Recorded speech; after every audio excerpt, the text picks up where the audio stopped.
I'm sure that Alexis de Tocqueville, a man of the French Enlightenment with a complicated relationship with his Catholic faith, would certainly approve of a salute to St. Patrick, who spent some considerable time in Tocqueville's ancestral stomping grounds in northern France, after he freed himself from slavery and all of that. So he came to France and got his religious education in northern France. So a little bit before Tocqueville's time, however.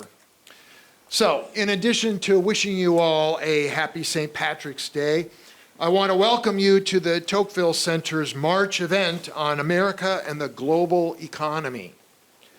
We couldn't have planned it better. With Iran shutting off 20% of the world's petroleum, a trade agreement between the US and China in the offing, and a global competition for AI dominance occupying some of the greatest minds and deepest pockets in the world, we seem to have chosen the best time to highlight globalization. You might say we were prophetic a year ago when we planned this event. If we have never met, my name is Brent Nelson, and I'm the director of the Tocqueville Center for the Study of Democracy and Society, and a member of the Department of Politics and International Affairs. If you are new to the Tocqueville Center, we are a group of faculty and students committed, and I'm looking for my clicker. What did I do with that? Ah, there it is. There. Professors and students up there. We're committed to asking the great questions that shape political, economic, religious, and social life in America and the wider world. We are exploring all that Alexis de Tocqueville, the French aristocrat who traveled to America in the early 1830s and published his seminal book, Democracy in America, in 2 volumes in 1835 and 1840, also sought to understand. America was a new and undiscovered land in the early 19th century, and even today, it remains a frustrating and fascinating place. Like Tocqueville, we too wish to comprehend it. If you're a student and you wish to join us in this endeavor, there are 2 ways to do it. The Tocqueville Fellows are dedicated to this project and wish to go deeper. They make a significant weekly commitment of time and energy to explore the big questions. Applications for next year's fellows are now open. Please use the QR code on the screen to find the application. And they're due, I'm looking for some fellows, 31st, is that when they're due? 29th. 29th. They're due on the 29th of March. So you want to do that fast. If you're not willing or able to make a big commitment to Tocqueville, but still want to be involved in some discussions about the topics explored by our guest speakers, then the Beaumont Fellows are for you. And Beaumont was Tocqueville's sidekick when he came to America. So the Beaumont Fellows, they do a little less. There's no application, and all you have to do is get your name on our list, and you will begin to get information on Beaumont activities. And yes, there is a QR code for you as well. And Maddie, stand up.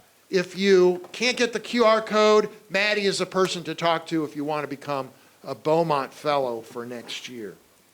Finally, if you're a member of OLLI, and I do see a few gray hairs out there, and you want to be part of the Tocqueville Special Interest Group, please see Al or Mary Jo. I see Mary Jo and Al is over there, so there are lots of ways of getting involved in the Tocqueville Center. Now to the event.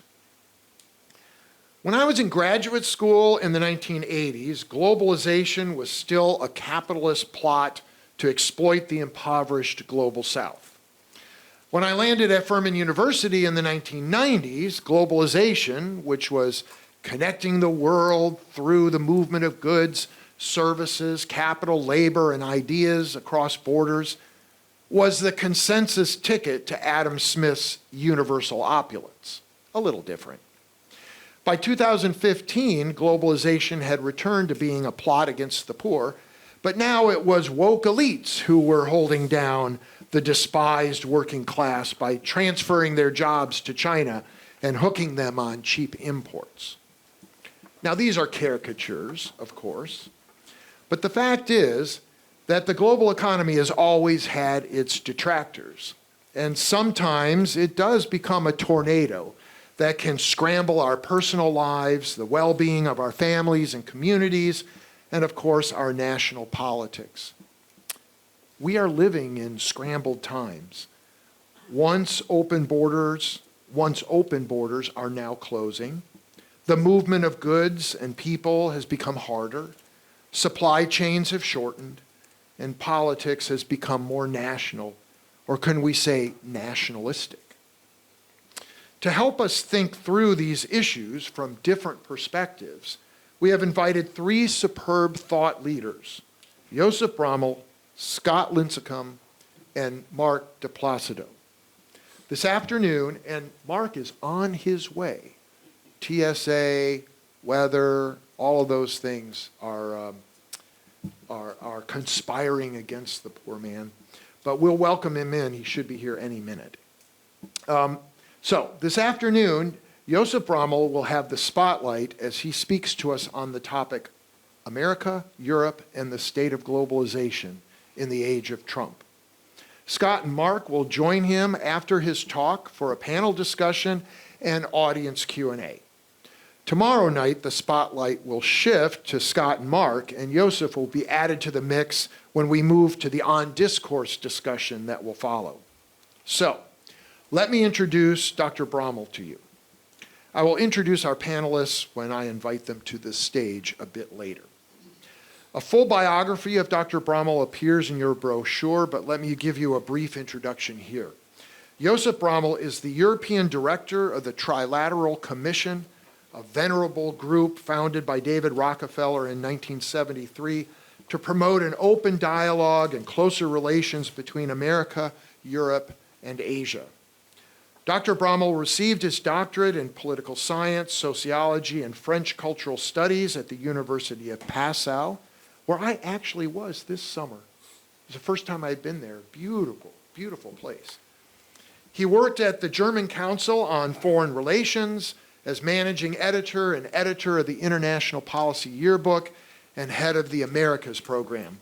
Dr. Braml has written many books, mostly in German, but his most recent book, co-authored with Mathew Burrows, is World to Come, The Return of Trump and the End of the Old Order, published in 2025. So you could pick it up.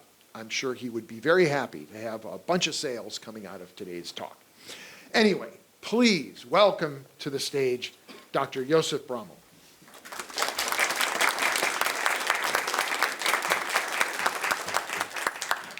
Dear Brent, Professor Nelson, thanks a lot for that kind introduction. You missed the most important step in my career. I used to be a farmer. And I used to be into bullshit way back then, and I would excel in that discipline as a political scientist. So just managing expectations is always important, no matter what you do. Thanks a lot for the opportunity to think with you, think ahead. I've been now trying for 25, 30 years to understand America, and the day I think I will have understood you all guys, I will retire because I will have become lazy. America is changing all the time, changing in different ways, and I remember when I met Professor Grusjim, I was trying to understand religion and politics way back then in Germany. George W. Bush was about to be re-elected. I put my money on him based on religion. I thought he had a good run, especially with evangelicals, but also with conservative Catholics. And as Bertolt Brecht would say, first comes the food, then the morals. So the economic times were good, the food was taken care of. And when I looked into my regression analysis, I realized, okay, other issues could kick in. So bread and butter was taken care of. Then it was abortion and religion and religious freedom and these things. So the good economic years before would help George W. Bush to win on that agenda, and I realized that, and I think it was daring to write a book about God, America, and the world. My colleagues thought I'm out of my mind to put my money on Bush, but I looked at Jim's research, and he was the one and only, for a long time, we even did research on evangelicals. You did surveys and gave them a voice and helped America to understand it. I would even say the two coasts didn't even know what was going on inside America because they didn't know how religion and politics worked. I remember a guy, I don't say his name, he said, "No, Bush could never be elected," and this and that. And later on I said, "Alan, don't give up your day job." He was a political scientist. He was completely put off guard.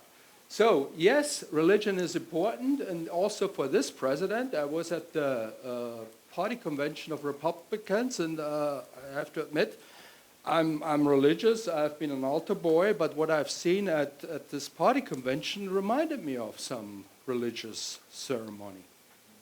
When Trump appeared, we saw him. There was energy. People thought, okay, he is the one. God sent him. And basically, this president said, well, God saved me to make America great again. So I'm not going into that. Here you have a better one to talk to. Here I focus more on bread and butter issues because this time, yes, religion played a role. For the first time he was elected, he made a deal with people who put, who gave him hints who could be a judge on the bench or not. Federalist Society. Leonard Leo was a very important figure. I know we have been working together. I've always been trying to understand the religious side of America for religious freedom. So yeah, but they had a deal. If he wanted to become president, he needed to drink the Kool-Aid, or what you do in church, play along. And they had a deal, and evangelical, also women voted for him, even though he said things not every woman likes. But they said, okay, he's the one who will turn around Roe v. Wade and take care of unborn life. So this one, and then there is another religious element for Israel, but I'm not getting into that. So Trump knows he did his homework, like George W. Bush did already when he realized how his father lost the re-election against Clinton. He was the reach out to evangelicals at that time. So religion is an element, but here again, I mentioned it. If you want to know more, talk to Jim or Brent. They are really deeper into the issues. I'm talking right now more on bread and butter issues, on the economy stupid. That's something the Democrats didn't get it this time either. I was at the party convention. It was not only a spiritual event, but it was about inflation. And migration is an economic issue as well when you look deeper into it. So I don't get it why Kamala Harris wanted to save democracy. I mean, people's minds are not into abstract things like us nerds. We think about democracy and stuff and worry about it, but people who have to work 2 or 3 different jobs don't think about saving democracy. They look at affordability, and that's what Trump got, and we will come back to that because that's now his Achilles heel. He realized that, and so yeah, it has been the economy stupid again. And James Carville, who coined that phrase during the Clinton years, admitted in the New York Times, yes, I missed the ball too. So we didn't get it. So it was the economy, and this whole story I'm supposed to drive home today is also about the economy, but I give you a longer perspective. I'm old enough to remember a Republican Party that stood for free trade. Yeah, There are a few more here. I said that when I was at Grover Norquist's Wednesday meeting. You may have heard of Grover Norquist. He's a powerful lobbyist, you know, makes people swear a pledge that will never raise taxes or do regulation. It is on record, and they have to sign it, and there are not many Republicans in the House and in the Senate who didn't sign the pledge. So this is an important gathering, and I had my famous 5-6 minutes. It turned out to be a few minutes more because I got a spanking. By provoking too much, I asked this question, where are the Republicans who stood for free trade? And where are the senators and congressmen who used to check and balance the president when he's doing stuff you used to stand against it, you know, selling the silverware to Russia at that time. We were talking about the first administration where you already tried to cut a deal with Putin. And, you know, doing protectionism, doing what you guys would have called communism at that time. I still remember. Or at the Cato Institute, I mean, this was even a heritage foundation. I mean, they were so free trading, and now you think this is a China shop. But I will come back to that. I gave you the fuller story. So, yeah, people were kind of ashamed, looked down. You know, they lost their principles because there was a strongman, Donald Trump, who told them, this is a new sheriff in town, and if you dare voting against me, you're out. And even the Grover Norquist and others would go along because, as Machiavelli says, you know, you have to hang one and let him hang, though the rest of them know it's better for them not to speak up. That's usually how a political party system, parliamentary system works, where you have to suck up to party line. But here you have a checks and balance system where nobody dares speaking up even against the greatest nonsense to the president. I'm coming to the trade protectionist policy later. But to give you the full picture, we have to start earlier. It was the time when I was still working on Capitol Hill, on the banking committee. Everybody was for deregulation. We tore down the wall between investment banking and savings. Yeah, and sure enough, a few years later, 2007, 2008, we saw what over deregulation made. It caused a financial crash. And that crash, I think, hasn't been really understood because it's still factoring in today's politics. 2007, 2008, many people lost their homes, lost their lives, lost everything, while big banks have been bailed out in the Bush years. And that was the first time the, Tea Party movement was against bailing out big banks. This wasn't a communist thing. They were against the communism at that time. You know, privatizing profits and communitizing losses. That would happen in America. And I realized, oh my God, is this still a free market? Or is this socialism on steroids? And the Americans weren't dumb either. They realized that. They realized that they were taken for a ride. I remember when I did some research, I looked into some survey, I guess it was Burson-Marsteller, whether Americans believed that their government was worthy to be supported. Not much. I mean, that doesn't surprise anybody who studies America, because Americans don't believe in government as Europeans do. As you all know, you have done the comparative stuff. Europeans, Canadians, they believe in government more so than the Americans. After the 60s. It was different before. So that didn't surprise me. But what surprised me was that only 16% of Americans thought their business leader were trustworthy and were the ones that were real heroes. At the same time, I realized the Indians and the Chinese were looking highly to their business leaders. And I wondered, Where's communism and where's capitalism? Americans distrust their business leaders. And then there was a follow-up question, why don't you trust them? Because a few have too many, and they change the rules so they get even more. Here I'm back to the financial crisis. Some got really rich after that financial crisis, and others lost everything. Others lost everything. You know what happened in the Rust Belt? I'm coming to Trump later, because he saw it too.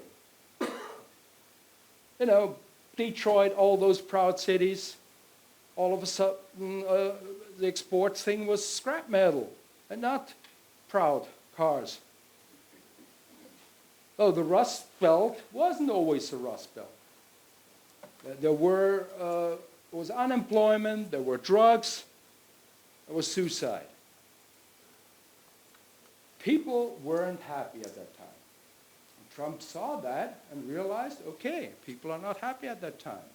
And he basically told them, listen, the system is against you,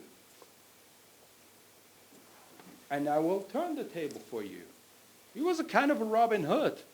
I mean, spoiler, he didn't take it from the rich and give it to the poor. It was quite diverse, but at that time, he basically said, I drained the swamp.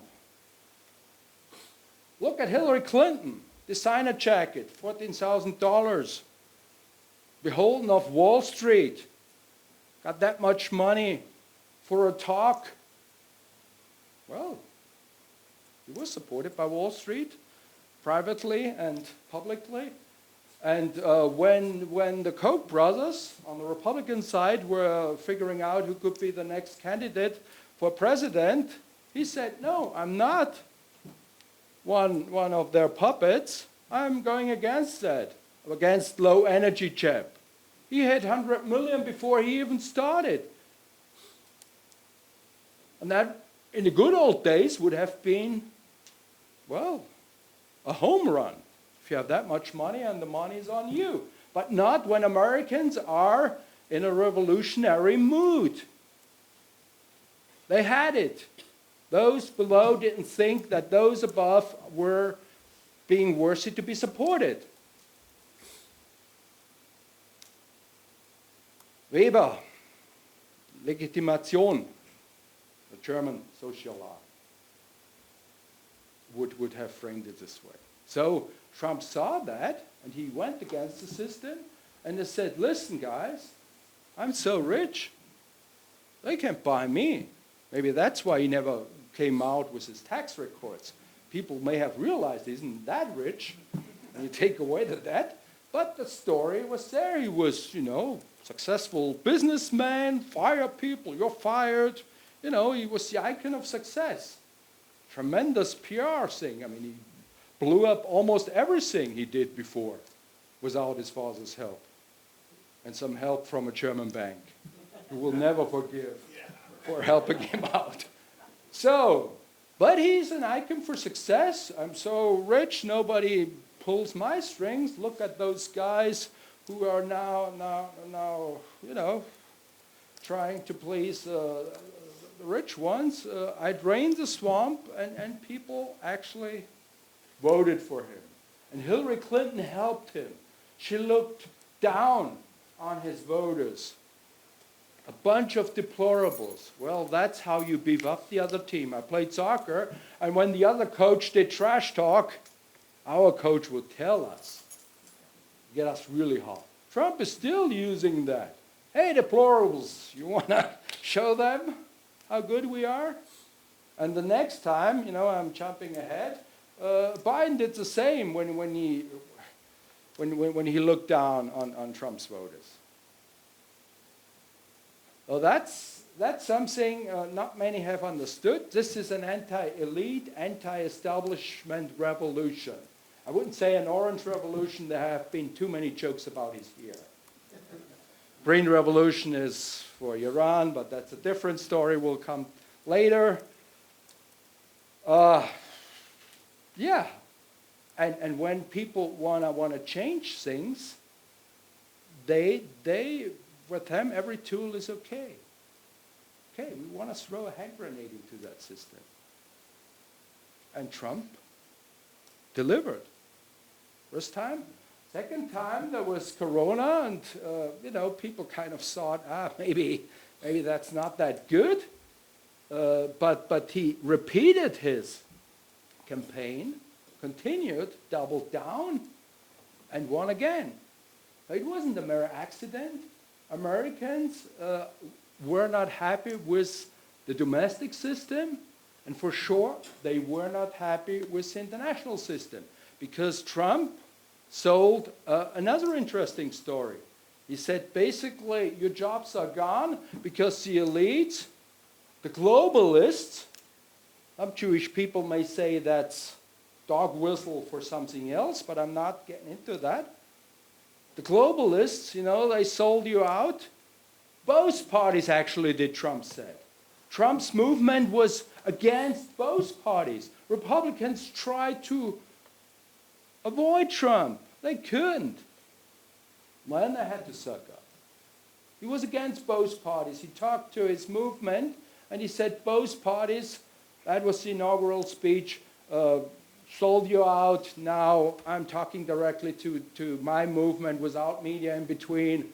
I thought, oh my God, what happens here?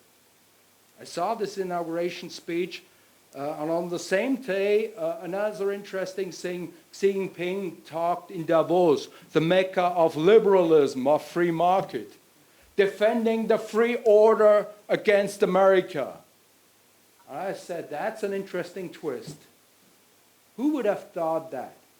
In America, the president goes against everything Americans stood for and gets elected, and Xi Jinping defends the capitalist, or so-called capitalist, order in Davos. And here we have to go back a little bit before.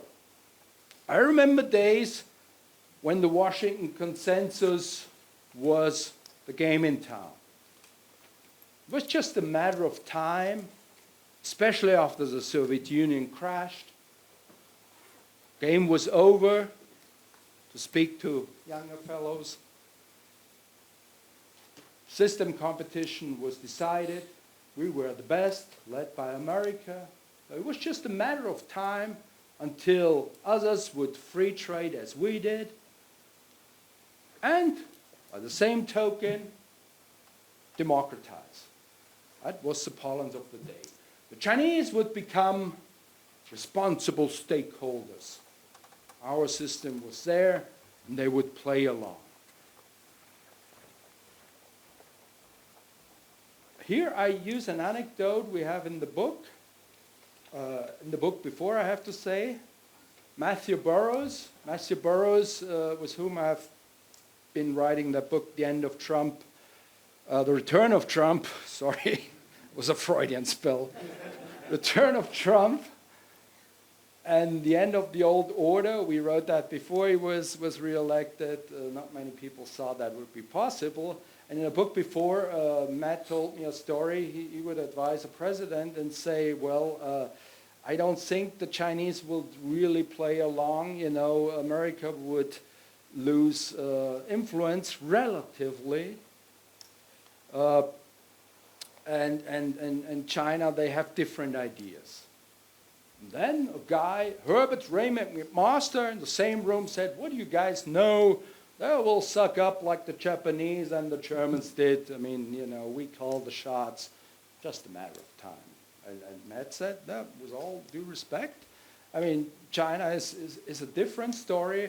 And by the way, they don't, they don't rise. They come back from their understanding. They haven't forgotten the century of humiliation. Oh, they kind of dozed off during the industrialization. They were colonized, and they haven't forgotten that.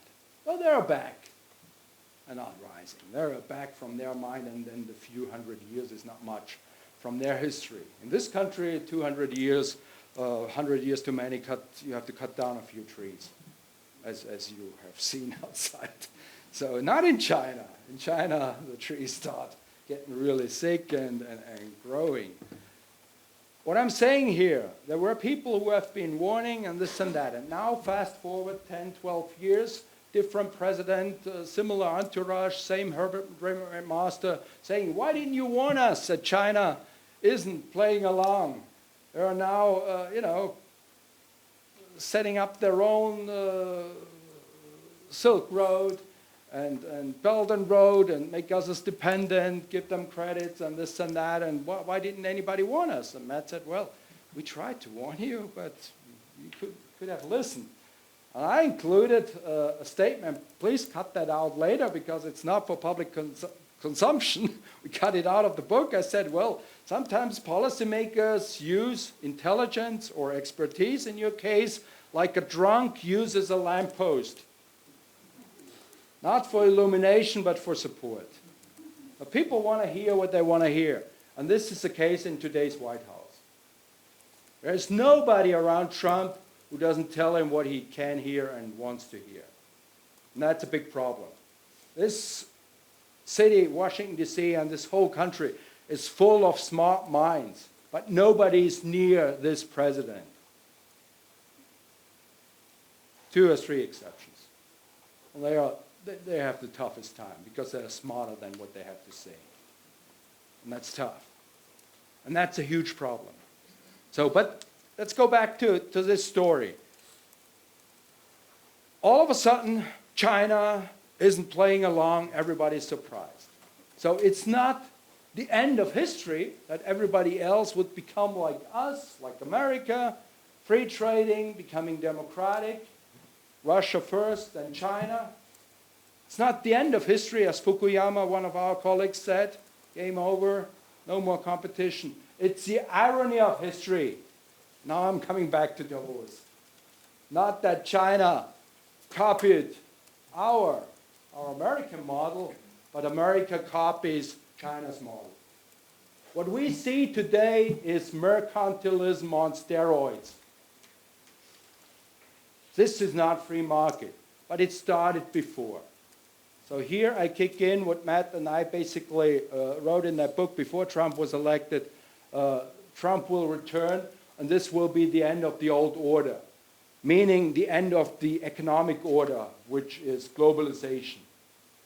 And our point is Trump is just a nail into the coffin. It started before. I gave you a sneak preview with the financial crisis, and Trump could use it. He's amplifying it. But the outburst against the system, the injustice, inequality, all you have caused counter-movement. You can call it dialectic. You go too far in this direction, and you kick back. Hopefully we kick back again from. Now, the old days, government had to stay out of everything. Free markets. Market was the gold, holy cow. Everybody had to stay out. Deregulation. Now, government is full in. The economy is not the goal, but the economy is a means for political, for geostrategic ends. This is an instrumental understanding, a utilitarian thing. Well, you believe me, I'm a political scientist, so I can bullshit as well. So the economy is a weapon. It's not the goal anymore. We had free streams, capital streams, trade streams, because the economy was the goal.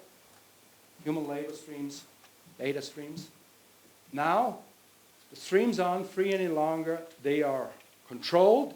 They are manipulated with all means. And that's geoeconomics. The economy is a weapon. Interdependency, which was the name of the game, which wasn't only good economically, win-win, but also good for eternal peace. Some people may have misunderstood Immanuel Kant, guy from Königsberg, for the younger folks. I was in Germany at some gathering and I asked who knows Immanuel Kant. Well, one guy saved me. He was 67. Immanuel Kant, look into him. You know, idea was, you know, democracies or republics, as they were called at that time, wouldn't go to war because they would hurt each other. And, you know, the other thing was, you know, when you have a democracy, those who go to war have a say, and they don't want to do that. But the other part is, you know, trading powers don't go at each other's throat because they lose business. And we thought that's safe. We are interdependent. That's why we are safe from Russia. And that's why you know, this thing between China and the US would go along forever, because, you know, we would lose both too much. But nobody thought of what if you weaponize this interdependency. And I think the Chinese have started decoupling, as it is called right now, when after the financial crisis, 2007, 2008, they lost a lot of money. They exported more than they imported, and the money they had, they gave America, so America could buy, invest, spend on its military beyond its needs. That was a chimeria. It was a symbiosis, and after 2007, 2008, boom, that was gone. Chinese realized, okay, we lost a lot of money, we take the money out of the dollar trap, we invest it somewhere else, Africa, now region, make other countries dependent. And that was Herbert's master was later on seeing, okay, they're not playing our game, they're getting out of our dependency. They couldn't do it all at once, because if they had thrown all their assets on the market, you know, they would have lost their assets. You know, they financed America's debt to a big chunk, and if you sell it, the price would have gone down, so they did it step by step. And that was the first decoupling. And people realized that, okay, they're threatening us. They threaten us not to finance the American way of life, which was on deficit. That's threat enough. But not only that, they don't give up that money any longer. They invest it somewhere else and make others dependent on themselves. That's a threat. So America now hits back and says, okay, we created that globalization. We let China into the WTO. That was wrong. I was a foreign minister. We even said the opening to China of Nixon. And Kissinger was wrong. And he said that at the Nixon Library. Well, that takes cojones. Everything was wrong, and so what we did, so we created that monster. Therefore, we have to now decouple. And we talk about Democrats here. Biden was a lot harsher than Trump in his first administration. The CHIPS Act was a declaration of economic war against China. Well, the Chinese reacted and said, okay, we always saw it coming somehow, but now you show your true colors. So it wasn't a free flow. It was that some goods weren't allowed to go to China any longer. And those countries who would produce something like ASML in Holland or Zeiss wouldn't be allowed to send machinery to China that could help China to overtake America in the chips race. And the real race is not only about chips, it's about big data, quantum computing, artificial intelligence. And here, I think America has another Sputnik moment. Who remembers the first Sputnik moment? Early 50s? Well, not too many here. But I've read it. America thought the Soviets would outdo America. You know, when they shot the first rocket, not yet on the moon, but America thought, okay, now we're losing, and they beefed up, and now it's a similar mood. So China set its goals. They want to be number one. They just had a party congress. They set new benchmarks. They want to overtake America. And Biden said, it's not going to happen on my watch. Well, he doesn't take a Republican or a Democrat, so America wants to be number one, right? Show me your hands who wants to be number two. Not too many. Okay, America wants to be number one, and here it's becoming really interesting. So what do? So you decouple, try to contain China, contain its rise, because it's dangerous. No. The country that makes that race will not only have a winner-takes-it-all platform. This is not incremental business. In economics, and think about military applications. You can decode everything. It's quantum computing. It's also militarily important. Therefore, this is about everything. Well, this makes Taiwan interesting, not only because of its geographic location, because they have the high-end chips you don't have in this country, or you try to get them to Arizona, what used to be in Taiwan. Taiwanese are not that happy, but they have to play along. So Taiwan is right there. And this thing could go real ugly. And that was a book before. We wrote the Dream Walkers. There's a book, Sleepwalkers, how the First World War went in, and we played an allusion, Matt and I, to the Dream Walkers. We said, well, if a hegemon is kind of shaky, like America is right now, and somebody is challenging it, there's a high probability of war. There's a fellow from Harvard, Graham Allison, to do this trap. 9 out of 10 times, I would say. He looked at several. There's a crash. When a hegemon, at that time it was the British Empire, they felt weak. They hid behind imperial preference. That's the old America first. They were afraid others would overtake economically. Had a problem with the dominant pound. Didn't know whether they would make it cheap or keep it dominant. Same with the dollar. So change. The Brits was America, and the Germans who wanted to rise at that time was China. We know how the old story ended, First World War, Second World War, and hopefully we learn from these wars and how we got there. That's why we did 3 scenarios: the good, the bad, and the ugly. See, we have some Italy, Westerns. The bad is decoupling, deglobalization, that's where we are in. Matt and I looked into that 6-8 years ago. It was quite clear that China and America would rush into that, so this wasn't much new thinking we needed to do. We basically nailed it down before. The ugly one wasn't tough either. There are some reports from think tanks, war games, and some leaked stuff out of the intelligence, or some now published stuff. They all say, okay, it's going to be not only a regional war between the U.S. and China, it will be world war, and it will be nuclear. It's going to be a bloody mess. So we did that scenario, not to sell the book. People don't want to hear that. They don't buy books and give that for Christmas presents, except for some people. By the way, if you buy the book and you don't like it, give it back to me. I give you a book that I don't like either. So that's the advertising part. So, and then we did the good scenario.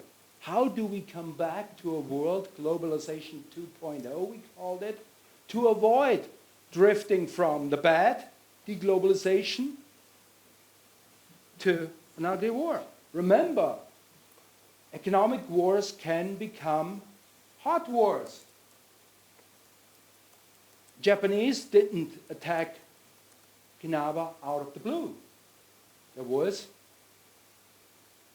an oil embargo before, right? Taiwan could be an embargo by the Chinese. Not that they would attack Taiwan, an embargo. Think the Cuba crisis in verse. And you would be the aggressor, would have to defend the free waterways or Taiwan. If you don't do it, you stop being a superpower. This is hot shit. Sorry for the last word. But when the crap hits the van, it's not good to duck and cover. as some of us have been told during the old nuclear times. And we were close to a nuclear war in the Cuban crisis. It took a president who read Barbara Tuchman's The Guns of August. And brothers who trust each other and much luck. We were lucky. That's what Robert McNamara said in The Fog of War. You should really watch that thing, the 10 lessons he put down. We were lucky. Will we be lucky again? Do you think Trump reads a book that prevents him from doing something like getting into a war with China? Maybe, maybe not. We thought Trump is less militaristic than others would be. So far, so good. He has people around himself, like the number 2 in the Pentagon, Bridge Colby, basically said, I mean, now he's toned down a bit because the Meister doesn't like that at the moment. He said, if you want to be number 1, we all agree America wants to be number 1, right? Well, then war is unavoidable. The Twitter trap. Okay, boom. And if there is a war, better earlier than later, because the longer we wait, the better China will be beefing up. And by the way, Europeans, deal with your own business. Ukraine is none of our business. And by the way, we may need the Russians, or we shouldn't push them too hard. That's not what he's saying. That's my interpretation, too hard into the hands of China. Because if the Eurasian bloc is controlled by Russia and China, you're toast. 2 fronts. That's why Trump is now selling Ukraine's and European security, trying to get Russia out of the hand of China. But the Russians fooled him. They don't do it. They know there may be somebody else after Trump, and you can trust Trump anyway. So we are hanging together, the Russians. Try to hang together with China. All the goods that are not supposed to be flowing to Europe any longer are now flowing to China. And China will even cozy up more to Russia by the time they realize this war against Iran and before Venezuela is also an oil war against China. That's where China is vulnerable. This is not about the people in Iran. This is about the sea lines of communication. I told you geoeconomics. China has vulnerabilities. It needs imports of food and energy, and the most important choke point is the Strait of Hormuz, next to Malacca. That's why the Strait of Hormuz that's what Trump saw, not a big problem. He didn't realize that, well, markets are global, and he's getting in trouble when Americans realize at the pump that the life isn't that affordable, and so on and so on. But the reasoning is Venezuela, the Monroe Doctrine, or Monroe and Trump, Donald Trump, they called it the Trump Doctrine, the color ray. This is about China. China get out of it, out of Panama, out of Venezuela. And by the way, we want Iceland, as he said, Greenland. Not because there are so many nice polar bears, because there is a new sea line that could open up with the climate change. The Northern Passage, where China can transport in half of the time without American strangleholding. It's good. And working with Russia, with icebreakers. And America is threatened directly at its port. So Sarah Palin may not only see Russians from her porch, but also Chinese. So this is the bigger game that's going on. And within that bigger geoeconomic, geopolitical game, there is the economy. So the economy is now, to sum it up, a weapon in the geopolitical competition, mainly between US and China. And I'm afraid we come back to a world we thought we were long beyond. the world after, we'll get into that later, but we are now into a world of spheres of influences where the strong do what they can and the weak suffer what they must. To quote Thucydides, and I'm afraid in Europe, and especially in my country, people still think the law of the chicken is obeyed by the wilder animals. Thank you so much.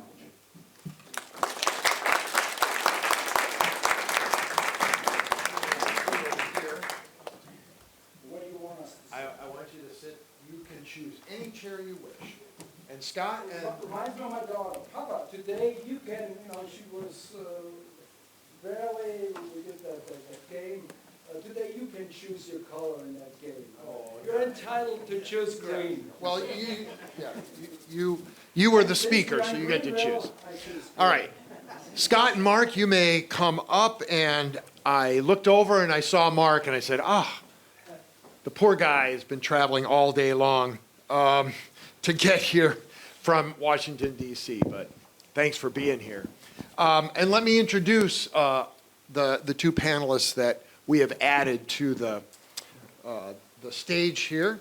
So Mark de Placido, did I say that correctly? De Placido, okay, great.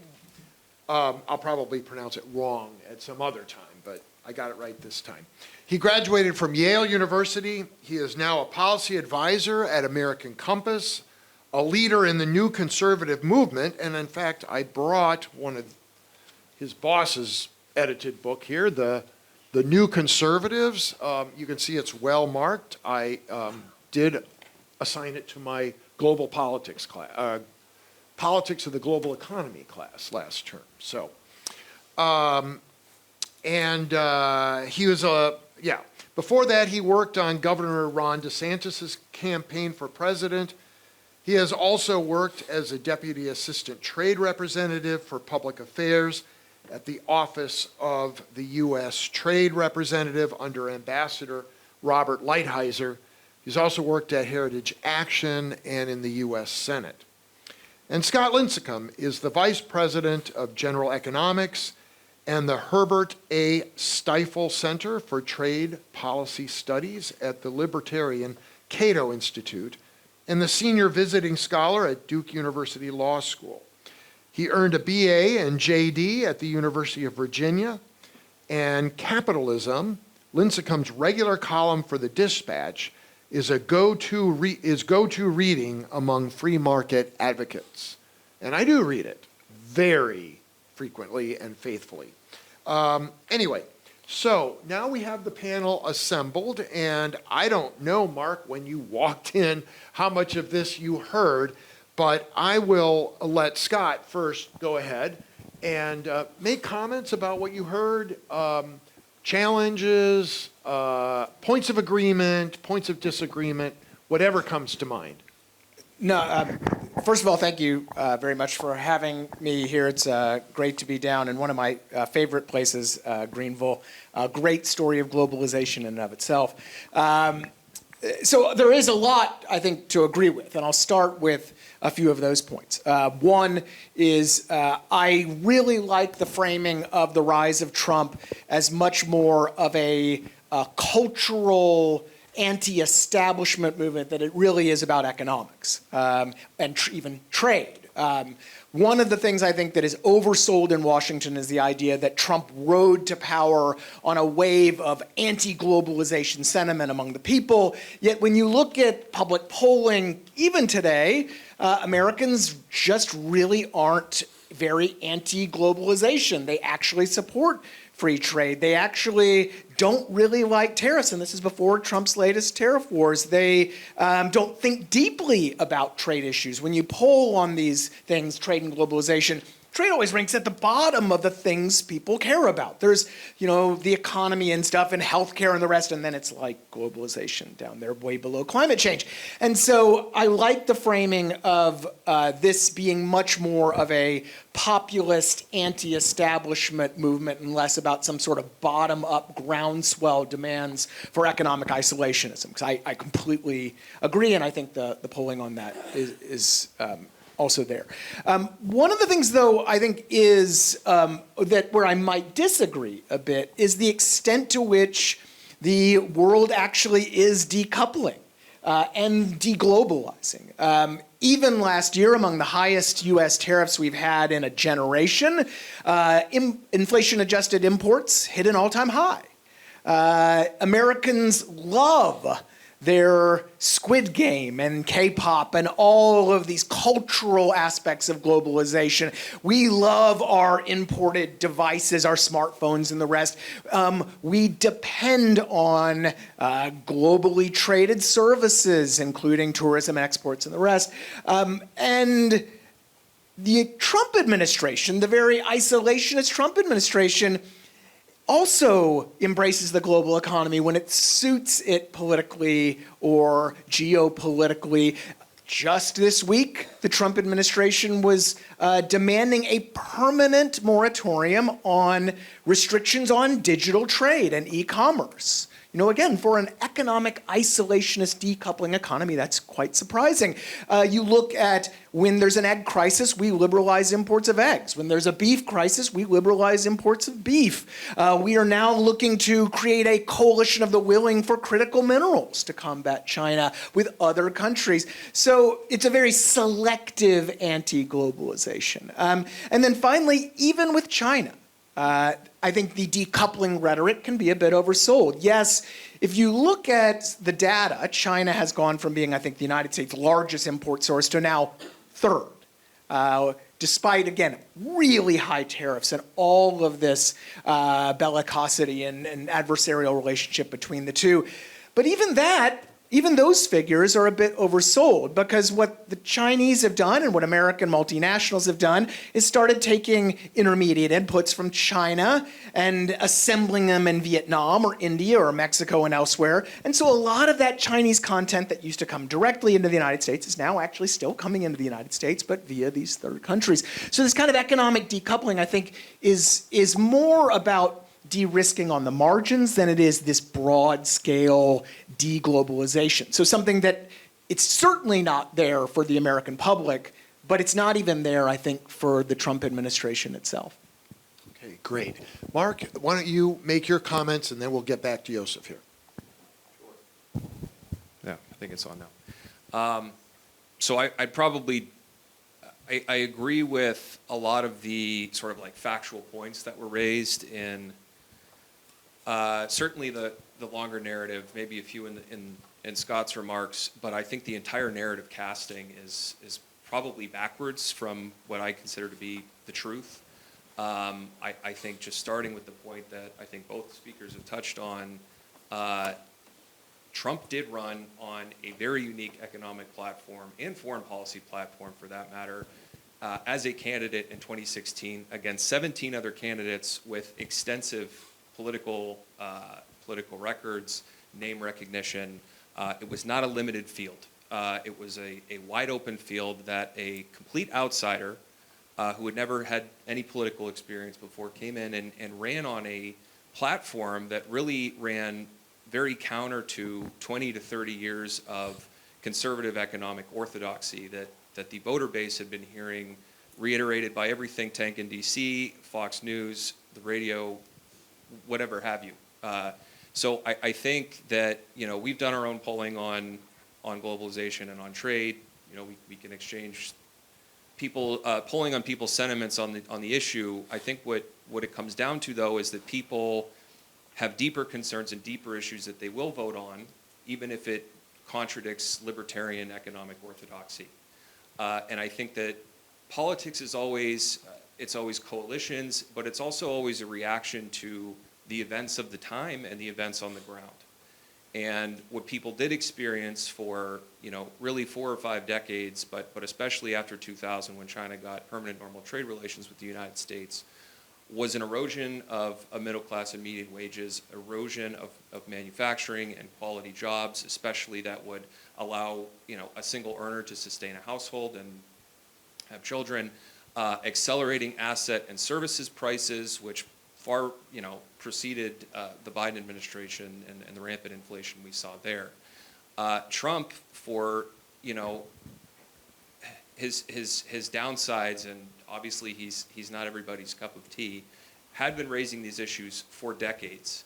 And I think of all of the remarks that Joseph made, the most jarring was that Biden was somehow stronger on China than a candidate who's been speaking out against trade imbalances since the 80s, and who really ran into the fire on this issue in his first administration when every outlet on the right and the left was against every action he took on China from the very beginning, which I know because I was in the U.S.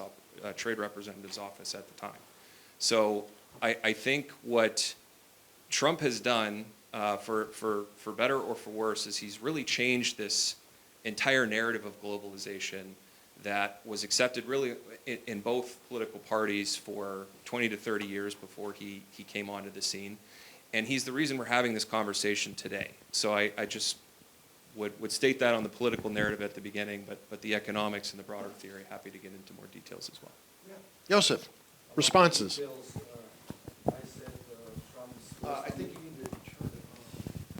Trump's first administration wasn't that harsh than what would follow with the CHIPS Act. CHIPS Act is a completely different story. Though Trump was a lot of barking, but the biting wasn't that much in the first administration. I'm saying right now... Okay, but chips come from Taiwan, not China. CHIPS Act, so no other countries were allowed to support China in this and that way. So I think there is much evidence that Trump wasn't that harsh in the first administration, and I didn't say he won't outdo Biden. He will, and that's a problem, and that brings me to you. Yeah, many people realize there is something cooking. There will be tariffs and this and that, and that's why China already, or Americans already imported a lot of stuff on stock. So what you are referring to is a look into the mirror. So we have the data that's already was there to prepare for the trade war that's coming. I have to give it to you, and that's a hope. That's Trump economic war against the whole world, except for Russia at that point, on Liberation Day. We still have the strongest sanctions on Russia. I know I'm getting somewhere else if you let me. I know you're a Trump fan, you want to go up high there, but let me make another argument. So Trump realized when he declares economic war to the rest of the world, that's not good for America. I mean, now people realize all those tariffs didn't do anything to help America to reindustrialize. It is costly. 95% of the costs are borne by you guys, by American companies. We have data on that, maybe not yours, but the Federal Reserve of New York and others, I mean, data I trust, and people who do economics, and I talk to those, not to people who have political careers. So this is not good on the short run, but we saw one important thing on Liberation Day. Stock market went down, and that was to be expected. What was not expected, that the capital wouldn't go into T-bills or treasury bills or the dollar. They all fled out of the dollar, hid into gold. So we were close. It was Scott Bessent, one of the few around Trump who knows about economics. He basically told him, listen, you did a great job. You know, they all want to trade with you now. Make a deal. You are strong. You did a good job. So pleaded to his narcissism. Call it off. Call a moratorium for 90 days. And that moratorium basically went us down. And so we didn't have what we could have had, because markets were afraid he's really doing what he was saying. He said every American who makes $200,000 and less won't be taxed, but we will tax foreigners. And when markets realize that, they tank, they flee out of T-bills. They refuse to finance American debt because it's gotten too risky. And that's a weak point. Navarro and all those guys don't get 101 economics. When America wants to live beyond its means, and you have 39 trillion, 40 pretty much after that year, and that needs to be financed. If you want to live beyond your means, so a house, a deficit, here you need others who export more than they import, though they have money, so they can lend it to you. And if you don't let them lend it to you, you're cutting off the branch you're sitting on, and that's what the Trump administration is doing economically. Unfortunately, there aren't too many people around him who realize that, and China cannot believe its luck. They just let him havoc America. Hey, before you talk, it's great when the moderator doesn't have to ask any questions. So I'll just let you all answer one another, but everybody gets a chance to talk. So Mark first. Sure. Well, this is, to me, this is the key point, right? And as somebody who has spent the last 2 years diving as deep as I can into this issue. For and 2 years? Wow. Well, economists who have been doing that for their whole life. I mean, Let's hold off on the personal I was attacks. invited to speak here, Yeah, so yeah. either you want to hear from me or you don't. Yeah. Okay, so I fully recognize that the U.S. trade deficit on the capital side creates a surplus. The people who theoretically support this readjustment to trade policy, it's not to completely shut all imports out of the economy. It's to say, hey, maybe we should think about having balanced trade, where we actually exchange American goods and services for foreign goods and services, instead of transferring all of our assets and all of our debts abroad, which is an issue that Warren Buffett himself raised in 2003 when the U.S. net international investment position was only down $3 trillion. Now it's down $27 trillion. So I recognize that the branch we're sitting on in our economy is completely rotten. The trade policy that we're pursuing, or that the Trump administration is pursuing, is an effort to correct that before we fall into the ocean, before there's a giant... Do you have a reindustrialization, yes or no? You can show me the data, send me the data if you have data. In 1 year, when we've been digging this hole for over 30 years, it's not going to change overnight. If I could just add, though, there is a huge disconnect between your goals and your means. The reality is that you cannot rebalance trade while still running giant deficits. The United States trade deficits are driven by savings and investment imbalances. They are not driven by tariffs and trade agreements policy. And I mean, bless Warren Buffett, but talk to any economist about this and they will say this, right? And so this is one reason why no serious trade economist expects tariffs to create balanced trade. Now, if you want to do that, we can talk about, should the United States have a bigger trade balance or a smaller trade deficit? Is a trade deficit good or bad? We can disagree with that or talk about that all day. But the means are something you really can't debate much. You can meddle on the margins a bit with tariffs and trade agreements and the rest, but the heavy lifting has to be done by relative savings and investment. The United States continues to rack up trillion-dollar deficits a year, and other governments have their own savings and investment imbalances. There are also cultural and demographic issues. If the United States remains an attractive place to invest, which it might not be so attractive as these days, you're going to run the same issues with your current account balance. So you can't simply just say, aha, we've pointed out a problem, ergo what the Trump administration is doing is good because they're trying to go after that problem. You actually have to look at the means, and the means are really, really lacking.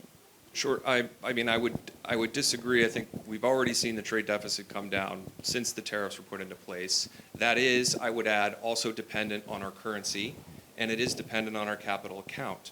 The reason this is, and the reason that, for example, my organization alternatively would support, similar to a tariff, a market access charge, where we tax capital as it comes into the country, or we start taxing foreign returns on American foreign investments at the same rate that we tax income in this country at 30%, like we did in the early 80s, are similar ways to tackle the same question. But they would probably all be opposed by the same people and the same, other people on the stage. If Cato or you, Scott, are favorable for a market access charge, that's no, I mean, do I want to tax foreign investment? No. No. Do I want to tax foreign inflows? No. But do I think that blocking investment flows, capital controls might actually do something to the trade balance? Yes. Do I think tariffs are going to do that? No. And the reality is, if you look at the amount of taxes we've imposed on imports, tariffs, in the last year, we're talking about going from around 3% on average to above 10% effective rate, a historic increase in tariffs, and the trade balance moved that much. And even with the dollar weakening about 10%, 9% against a global basket of currencies. So we would expect the trade balance to get a little smaller because of those currency movements, and that's what it did. The idea that tariffs have caused a fundamental change in the trade balance just isn't there. It's just not in the data. And that's literally what trade economists predicted before it all happened. And so, look, again, I think taxing foreign investment is a bad idea.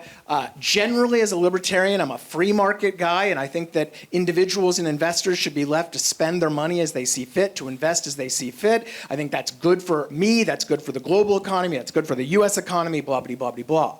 But we have to have this grounded in reality about what would work and what wouldn't work. And the whole idea that, again, that imposing these big tariffs is going to cause some fundamental change in the trade balance isn't there. And then we can talk about whether actually shrinking the trade deficit is a necessary thing, and if that's bad in and of itself. But that's a secondary thing. And that's what I wanted to get at, because we can, if we're not economics majors, we could all glaze over here. But I guess I would like to ask both you, Josef and Scott, do we all agree that there is a problem with a massive trade deficit, especially with China? Now that is coming down. Their trade deficits with other countries aren't. But do we have a problem? You just are disagreeing on means to fix the problem. I would say the biggest problem is the indebtedness of both the American government and private. Look at credit card debt, look at student debt, look at all ranges. It's worse than 207, okay?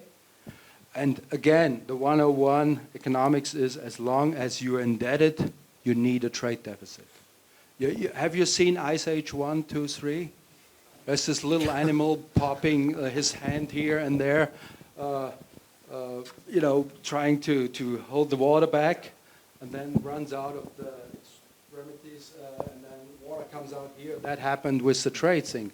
You went down with China, but Vietnam, India, Mexico, and it keeps popping because you have a vacuum, and that vacuum is called indebtedness. This country lives beyond its means, and as long as you do that, you will need a trade deficit. Yeah. Okay. That's economics 101. I'm glad we came Mark. back to this, because this is a really important point to understand as well. The balance of payments have to balance out. And what I explain to people typically is that when you have a trade deficit, which is close to $1 trillion now for the United States, it means we're consuming $1 trillion more a year than we're producing. If we're not producing that $1 trillion, then we have to borrow it, definitionally, right? Now, it's a balance of payments, which is it's an identity, right? So you can emphasize that it's debt-driven, that it's all because, Americans and American people are just lazy and greedy, and we don't, work hard enough. Nobody said lady, greasy, living beyond its means is different. When we cut the deficit, whose money is going to get cut? Whose benefits are going to get cut? There's no political demand to cut spending. Every party promises, everybody says we really need to do it. Nobody ever does it. And there are structural reasons for that, just like there are structural reasons why you have to have things in balance for tariffs to rebalance trade. There's a structural reason. And the reason is that other countries put their weight on the scales for production, where our economy incentivizes consumption over everything else. And you can look at, comparing the US GDP versus China's GDP to understand this. In the United States, GDP is made up of consumption, investment, government spending, and net exports. In China, only 40% of their economy is consumption. In the US, it's 68%. In Germany, it's closer to 50%. In Japan, it's closer to 50%. They have policies that are macroeconomic, the way they do their investment rates, subsidies to their industries, weak labor protections, weak environmental protections, they vary widely across countries. It's not just tariff rates that affect trade flows. There are these macroeconomic policies. We need to put pressure on China, not just the United States, but all of our trade partners that agree with free trade principles broadly, to get China to structure more of its economy towards consumption and away from investment. If the U.S. had the equivalent of China's manufacturing surplus, we would have a $3 trillion trade surplus instead of $1 trillion trade deficit. 10% of China's GDP is what they over-manufacture and dump on the rest of the world. And the other speakers are completely right that just targeting China in the first administration was not enough to solve this problem. But the same people will say, well, we need to stop tariffing our allies. Why are we hurting our allies? Why are we blowing up globalization? Well, it's because if the U.S. wants to address this problem, it needs something closer to a global tariff, and it needs to extend it across supply chains, because targeting China clearly was not enough. Okay, So if I do could want to get to audience questions So here. just two quick things. One, the best way to think about a trade balance is as a symptom, not as the disease. And I'm thrilled to hear Mark finally talk about it that way. That's a good start. Whether a trade balance is good or bad, a trade deficit is good or bad, depends on the underlying factors. A lot of the U.S. trade deficit is driven by capital inflows into equities, foreign direct investment, and things that are actually good. A lot of our savings and investment patterns in the United States are because the United States is a relatively young economy. Believe it or not, relatively young compared to places like Germany. That's a good thing. So there are good things and bad things driving the trade deficit, and that's what you investigate. A myopic obsession with just looking at the trade deficit is just foolish economics. There's really no way around it, to put it other than that. And if we start talking about those fundamental macro drivers, that's a great conversation to have. If we just talk about tariffs and the trade balance, we're not really talking. Okay. And just one. Can I just say one last thing? One last thing. I think it's great to team up with our allies to handle Chinese industrial policy and other problems. The reality, though, is that we're not really teaming up. We're slapping giant tariffs on close allies and demanding not that they extend out a tariff wall, but they basically ship to the United States and that their exports face that tax, that Americans pay that tax on those imports. Even islands where only penguins live have trade tariffs. So you guys figured it all out because with China opened a Lighthizer. factory there. All right, Don Hubble. Back to your introductory comments and talk about this from a corporate America. Yeah.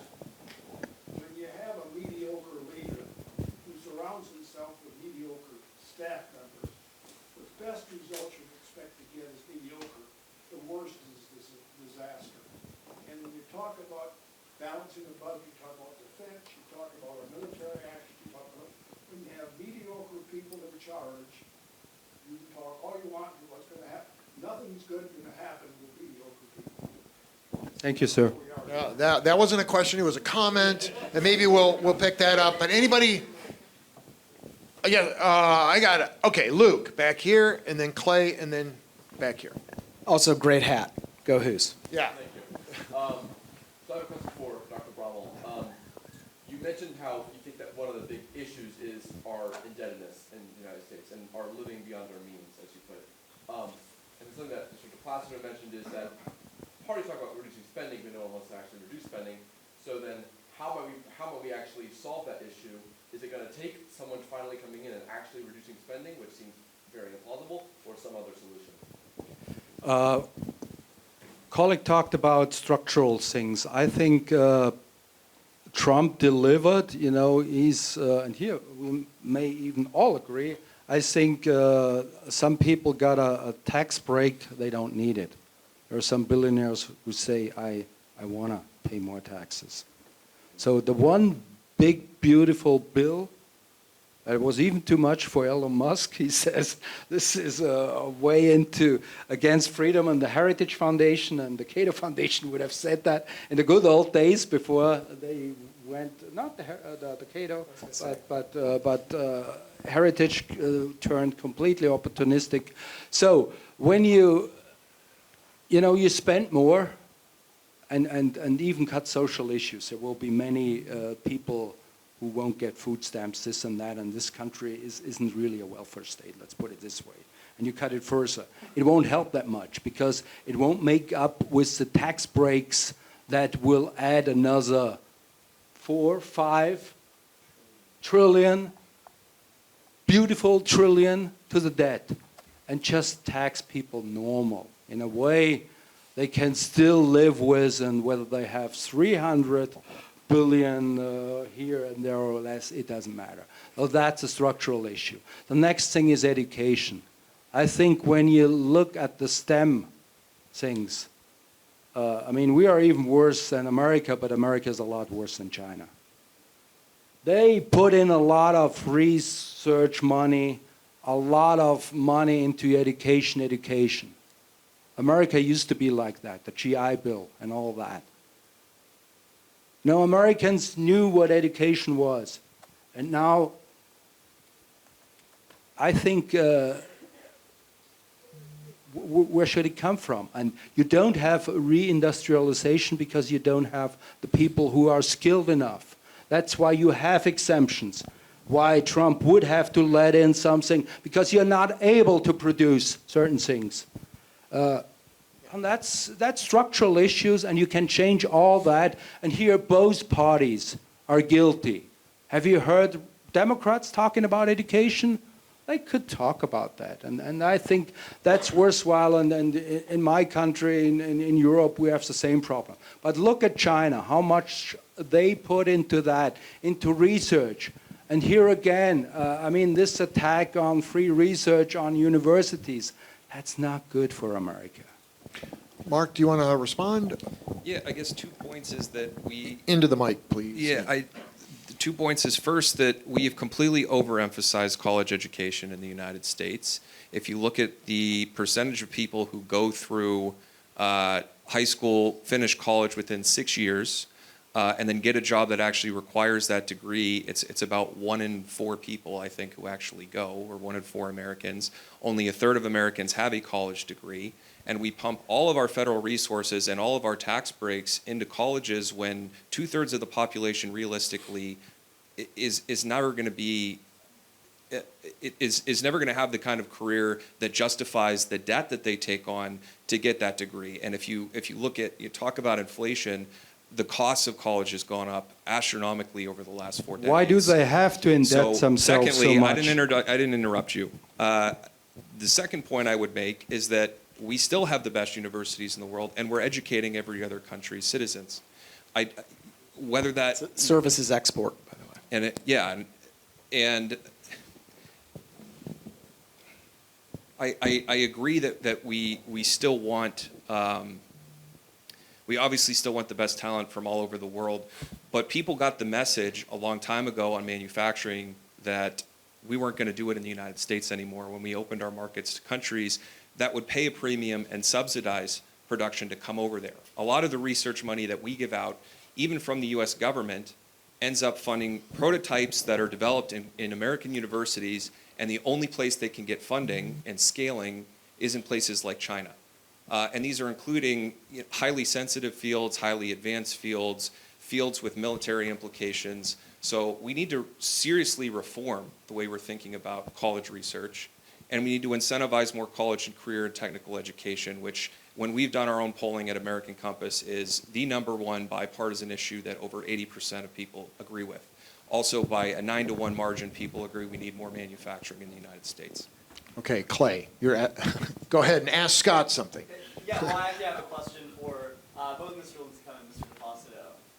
So Dr. Braml started in his opening remarks, talked about how he thought the wars in Venezuela, or not the wars, but the attack on Venezuela, the current war in Iran, is a part of a larger geostrategic battle against China, probably on an economic front. And so I was curious to hear your all's thoughts on that, and how those intersect with America and the global economy. Scott?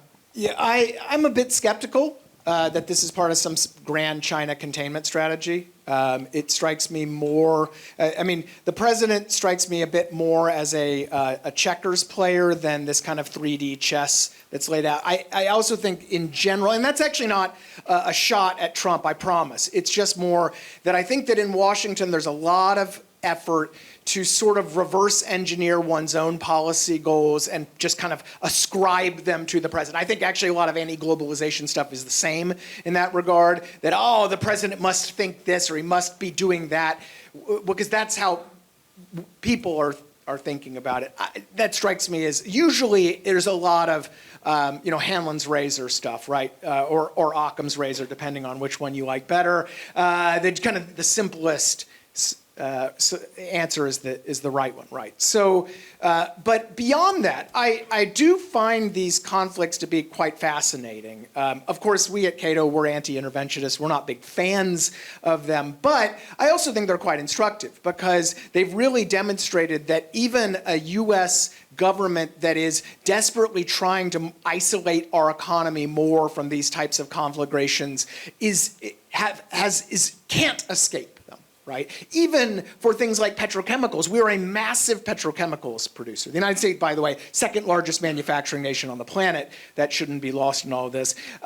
Yet we now are dealing with higher petrochemical prices, higher natural gas prices. We export natural gas, but we're relatively closed in natural gas because it can only go so far. Higher fertilizer prices, higher aluminum prices, all of these things, right? Because the economy is, at the end of the day, global. We can't escape that. And I think that it doesn't seem like the Trump administration maybe thought some of this through beyond the oil prices. We like to talk a lot about oil prices, but there are a lot of second-order effects that are now showing up because the United States is intervening in these places, and it might not end well for us and for Republicans in the midterms, depending on how things go.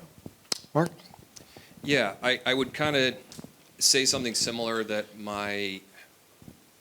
the way I'm comfortable talking about it is more there are different sort of strains of thought, and you can read the national security strategy or the national defense strategy documents, for example, and see kind of different emphases than maybe the results of the principles or the guidelines that are sort of laid out. So I would say you have people on the China hawkish side. I'd put the Secretary of State and the Deputy Secretary of War, Elbridge Colby, that was mentioned earlier, that are very singularly focused on that.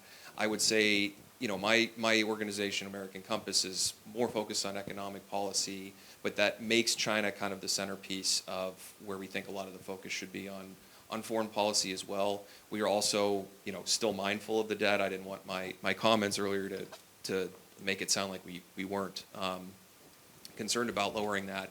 And the reality is, like, we can't continue to fund the military expanding the entire map the way that we could when we were the sole superpower at the end of the 80s, right? And there's, I think, a frustration on the new right? If you read some of the undertones of the book that was held up earlier and follow some of the people that are most influential, there's a lot more skepticism towards intervention, and I think there's a desire to see more emphasis placed on domestic problems in the United States than abroad. And for some people, that even extends to China, right? Realistically, with the state of the country today, I think there's issues both on just the capacity and manufacturing front, but I think also on the popular sentiment front to challenge a nation of the scale of China in any kind of military way. And especially with, I would add, the vulnerabilities that have been exposed with the initial sort of volley on the trade issues, right? Critical minerals are really a liability for the United States. When China does 90% of the world's refining for inputs that go into essential military and technological equipment for every nation, threatens to cut those off. Those are cards, as the president would say, right? Those are not issues that can be ignored. The second would be, I'll just leave it there. Okay.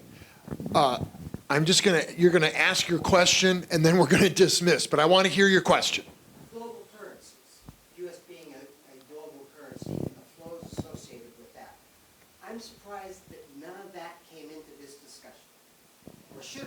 It should have. A little bit. When we were talking about the trade deficit, we should always talk about the dollar's role as a reserve currency. Even now, people still want to hold dollars in times of turmoil, and that is inevitably going to mean capital inflows that have to be matched by a trade deficit. So yeah, I think that's important as well. I think one of the more fascinating things that's happened in the last year, though, is that we would expect with higher tariffs the dollar to appreciate, the dollar to get stronger, and it's done the opposite, because the way the president implemented those tariffs was so chaotic and uncertain that people were like, and there was this sell America trade. Now, that was a bit oversold, but it has been fascinating. But yes, the role of currency, especially the role of the US dollar as a reserve currency and used in trade, is incredibly important to all of this stuff. But we were already egg-heading out without getting into all that. 15 seconds, 15 seconds. Yeah. Dilemma the Brits already had. I said the Brits were the former power that went under and was challenged, and America actually won of that. Competition, and Churchill had the same dilemma when he was still finance minister. The British pound was the dominant game in town, and when you have that, everybody asks for pounds, and pound will rise, and that was the problem for exporting goods, because goods would be more, and that's a dilemma. You can't get out. You want the dollar cheaper.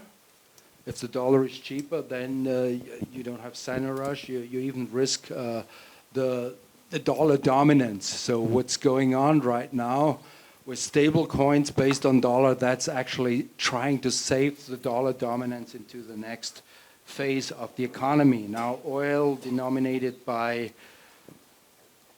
dollars, and that's also Iran and other countries, didn't only sell their goodies on the black fleets to China, but they didn't deal the goodies on dollar. And so Trump gets very nervous when the BRICS and others want to circumvent the dollar and do their own payment systems and this and that. And I think it is no given that the dollar will be the only show in town. And here I abuse that question for another aspect.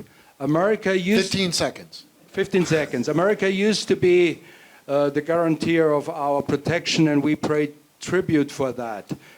By accepting economic cutoffs like the Plaza Accord.